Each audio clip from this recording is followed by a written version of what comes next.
Hello everybody, good Sunday afternoon, May the 5th, 2019. Today, it's Beans and Taters Day, along with some kraut, and I'm fixing some spinach because I didn't have any greens this time in the freezer, but I'm going to show you what I'm going to do with the spinach. So I've got some things already done, and I'm going to show you what I've already gotten started already, so stay tuned.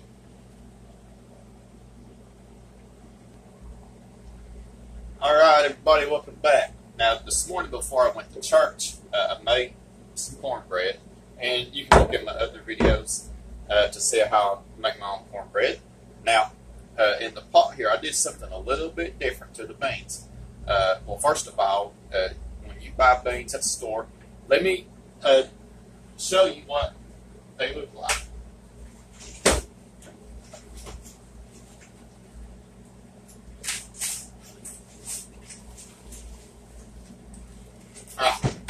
Whoops, excuse me. This is the Great Northern beans. They are the white beans that you can buy at the store. And these are the pinto beans. For a long time, I've been mixing them together like that. It just brings out the creaminess, and that's what I like. You would want to sort through and make sure there ain't no rocks, dirt, or anything like that. And you want to wash them. You want to put them in a large pot of water and cook them on the stove for 2 hours. Now, along the way, you want to put more hot water in them. You want to keep an eye on them so the beans won't burn.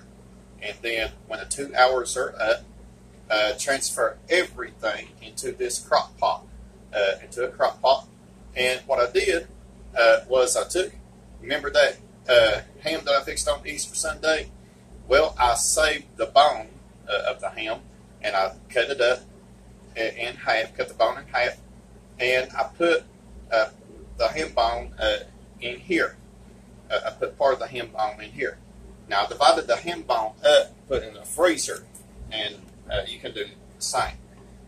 Some people put fat back or something like that, but it's too salty for me. But I use hog jaw bacon sometimes. But if you don't want to put any kind of meat in there, then you can leave it out.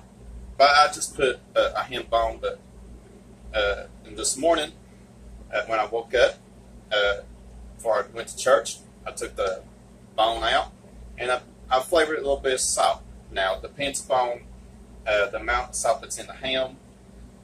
You would want to use very little salt. All right. Now, for the potatoes, I've got some spinach cooking on the stove, frozen spinach. You just want to cook it according to the package directions that I'm going to show you here in a few minutes what I'm going to do with that. Now it's time for the fried taters. About a medium-high flame or heat, or whatever that you got.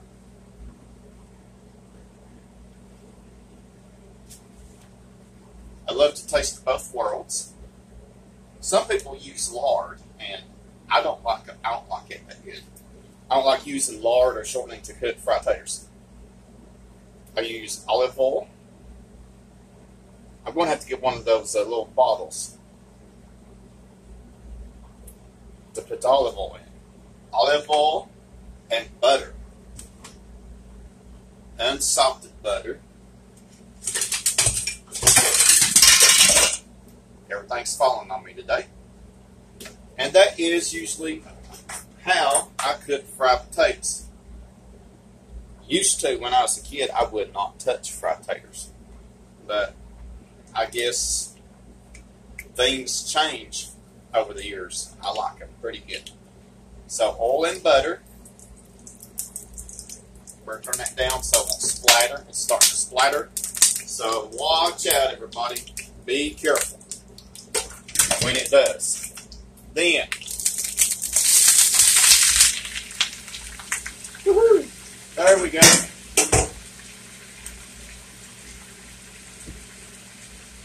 Have to be careful, make sure it don't splatter on you if you catch my drift. Alright, now usually what I do is coat it Let the oil and butter coat the potatoes. And I'm going to cover it with a lid. And I'm just going to keep going until it's good and golden brown. So I want you to stay tuned. All right, welcome back, everybody. I'm going to talk about my spinach now. According to the package directions, you would want to cook it. However, I substituted some chicken broth for the water. Now, I'm going to show you what else I'm going to do to it. I'm going to add a little bit of apple cider vinegar,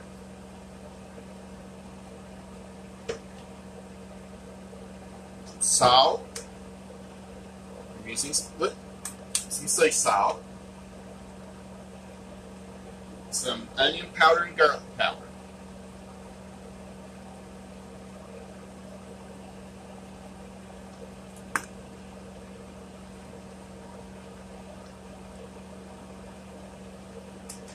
Okay, just stir that around.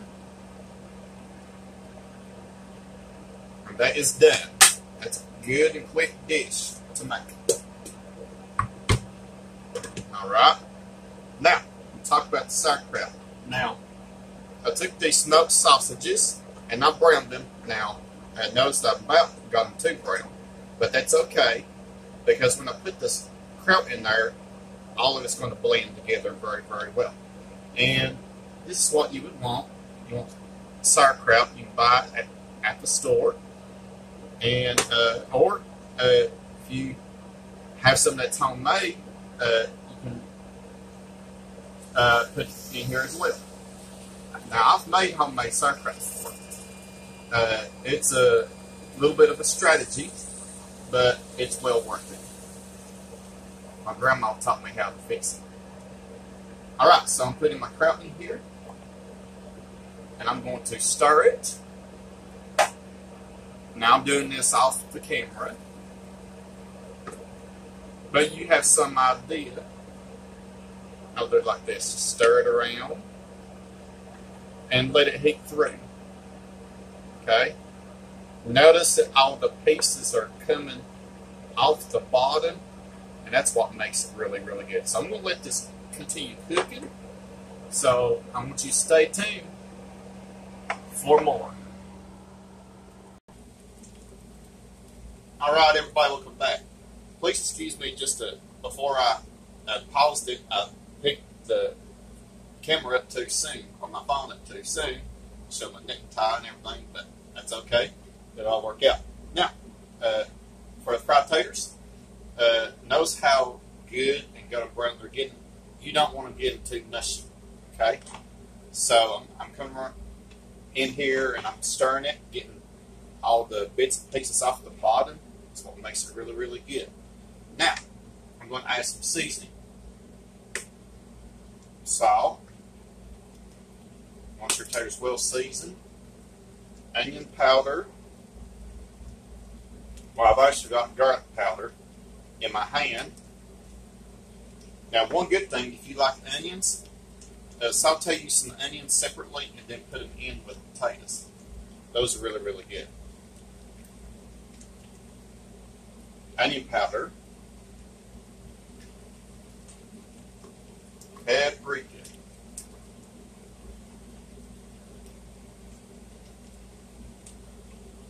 One day I'm going to show you how to make fried green tomatoes. Possibly some killed lettuce and onions. I'll tell you what, those two are really good to go with beans and taters. Alright, just come on through here and stir it. I say the younger folks don't know what killed lettuce and onions are, but they're really, really good. The middle-aged people, like me, probably know, but the older folks know very, very well. I don't know if my grandmother ever made killed lettuce and onions. I believe she probably did, and I don't remember. But I remember she had fried taters and kraut and beans and cornbread, because that was all that my papa ate was beans and cornbread. He could eat beans and cornbread every single day. And, back years ago, that's all that people had around my neck of the woods where I'm from. All right, it's ready to go. So I want you to stay tuned. I'm putting supper together. All right, everybody, supper is ready. Notice my sauerkraut and those smoked sausages that I used turned out really, really good. And my spinach turned out really good. Let me put this on here so I can put this down. Well, I'll hold it for you. And then the fried taters, the cornbread, and the beans with the ham in it. All right, everybody, we're going to dig in. Well, we're going to say the blessing first, and then we're going to dig in. All right, continue subscribing. Thanks for watching. Have a blessed Sunday.